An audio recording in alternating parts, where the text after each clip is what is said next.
इस प्रकार से दिखता है। ये कॉपर का बना हुआ है और ये अलार्म वाइट वाला अलार्म सेट करने के लिए है। जब अलार्म सेट होता है तो ये वाला रिंग एक दूसरे से टकराता है और कुछ इस प्रकार का दिखता है। और ये हो गया टाइमिंग सेट करने के लिए, ये हो गया अलार्म सेट करने के लिए। इससे alarm turn off turn on कर सकते हैं। इसमें बैटरी लगती है।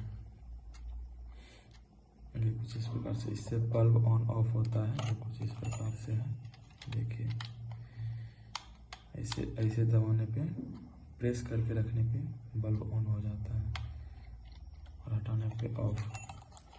ये रोटेट करने पे टाइम सेट होता है। देखिए मैं इसका बैटरी दिखा रहा हूँ।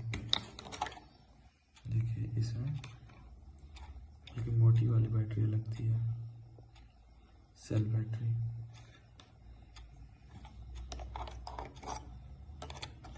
जो फिर और ये इस तरीके से दबाने पे बल्ब जलता है और फिर इसको छोड़ने पे बल्ब बंद हो जाता है। ये काफ़ी बेहतरीन है मॉर्निंग में उठने के लिए।